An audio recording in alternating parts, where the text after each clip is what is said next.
എടാ ഞാൻ കാറും സർവീസിന് വന്നാൽ അത്യാവശ്യം കുറച്ച് പണിയും കാര്യങ്ങളൊക്കെ ഉണ്ടാകുന്നതാവേ. ഇല്ല പോപ്പുലർ ഉണ്ടാവില്ല. എടാ ഈ സെക്കൻഡ് വണ്ടി എടുത്താലുള്ള കുഴപ്പം എന്നോട് പല ആൾക്കാരും പറഞ്ഞു സെക്കൻഡ് വണ്ടി എടുക്കരുത്. ഇപ്പോൾ പണിതിട്ടും തീരണം, നമ്മുടെ പൈസ മുഴുവൻ തീരണമായിട്ടത് ടയറൊക്കെ തീർന്ന് ആകെ ഇതായിട്ടിരിക്കുക. ഞാനൊന്ന് മാറി എടുത്താലോ എന്ന് ഞാൻ ആലോചിക്കുന്നുണ്ട്.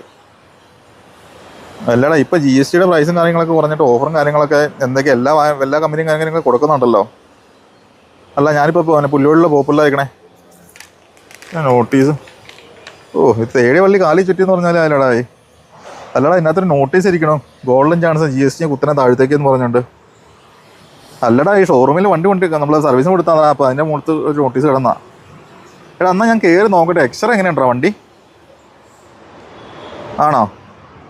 അല്ല ഞാനിപ്പോൾ ഷോറൂമിലുണ്ട്, അന്ന് ജസ്റ്റ് ഒന്ന് കയറി അതിൻ്റെ വിലയും കാര്യങ്ങളൊക്കെ ചോദിച്ചാലോ.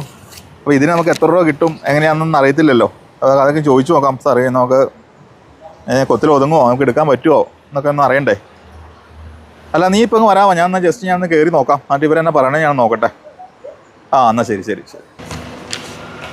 അതൊരു മന്തി, എന്താ മന്തി വേണം? മന്തിയും വേണം, എല്ലാം വേണം, കാരണം കമ്പനിയെല്ലാം വേണമല്ലോ. എന്താ സാറേ നോട്ടീസ് നമ്മുടെ കാർ സർവീസ് കൊടുക്കണം, അതിന് മുകളിൽ കിടന്നായിരുന്നു. GSTയുടെ കുറവല്ലേ? നമ്മുടെ ഇപ്പൊ GST കുറഞ്ഞിട്ടുണ്ടല്ലോ, അപ്പൊ നമ്മളൊരു അഡ്വർടൈസ്മെന്റ് കൊടുക്കാൻ വേണ്ടിയാണ് എല്ലാ വണ്ടിയിലും നമ്മൾ വെച്ചത്. ഓക്കെ, നമ്മുടെ 2012 മോഡലായിരുന്നു, ടെസ്റ്റ് ഒക്കെ ആയി. നമുക്ക് അങ്ങനെ എക്സ്ചേഞ്ചും കാര്യങ്ങളൊക്കെ വരുന്നുണ്ട്. നമുക്കിപ്പോ നല്ല സമയമാണ്, എക്സ്ചേഞ്ച് ബോണസും വന്നിട്ടുണ്ട്, പിന്നെ അതുപോലെ GSTയുടെ കുറവും വന്നിട്ടുണ്ട്, ദീപാവലിയുടെ ഓഫർ വന്നിട്ടുണ്ട്. നല്ലൊരു സമയമാണ്. ചെറിയ ലോവസ്റ്റ് ഡൗൺ പേയ്മെന്റ് നമുക്ക് വണ്ടി ഇറക്കാൻ പറ്റും, പുതിയ വണ്ടി. ഞാൻ എക്സ്ട്രാ നോക്കിക്കൊണ്ട് എക്സ്ട്രാ ബേസ് മോഡലൊക്കെ വരുമ്പോൾ നമുക്ക് എന്നാ റേറ്റ് വരും? ബേസ് മോഡൽ വണ്ടിയാണ് ചിലപ്പാ. ഇതാണ് നമ്മുടെ എക്സ്ട്രാ ബേസ് മോഡൽ. നമ്മള് ചേട്ടൻ നോക്കിയ വണ്ടി. അല്ല ഇത് മാനുവലും ഓട്ടോമാറ്റിക് ഉണ്ടല്ലോ? മാനുവലും ഉണ്ട്, ഓട്ടോമാറ്റിക്കും ഉണ്ട്, രണ്ടും അവൈലബിൾ ആണ് നമുക്ക്. എക്സ്ചേഞ്ച് ബോണസും ഉണ്ട്, ദീപാവലിയുടെ ഓഫറും ഉണ്ട്, GSTയുടെ കുറവുണ്ട്. അപ്പൊ നമുക്ക് എങ്ങനെയാ ഡീറ്റെയിലും കാര്യങ്ങളൊക്കെ വരുന്നത്? നമുക്കിത് 1200 cc എഞ്ചിൻ, പിന്നെ അതേപോലെ 4 സിലിണ്ടർ വണ്ടിയാണ് വരുന്നത്.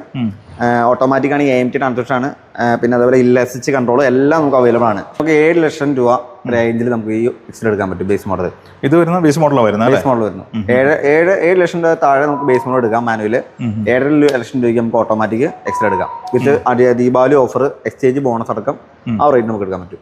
നമുക്ക് എങ്ങനെയാ ഫീച്ചേഴ്സും കാര്യങ്ങളൊക്കെ എങ്ങനെയാണ്? 6 airbag standard, 2 door power window, ABS CVD, rear parking sensor, hill assist control, ഇത്രയും സാധനങ്ങൾ. ബാക്ക് കളർ കിട്ടും, വൈറ്റ് കളർ കിട്ടും, സ്റ്റാറിനായിട്ട് ബ്ലൂ കളർ കിട്ടും. ഇതിന്റെ ഒരു ഗ്രീൻ കളർ വരുന്നില്ല?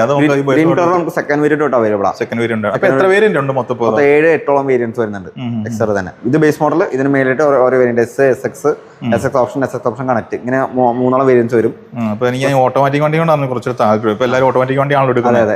അപ്പൊ എങ്ങനെയാ ഈ ഓട്ടോമാറ്റിക്കിലേക്ക് ഒന്ന് പ്രൈസ്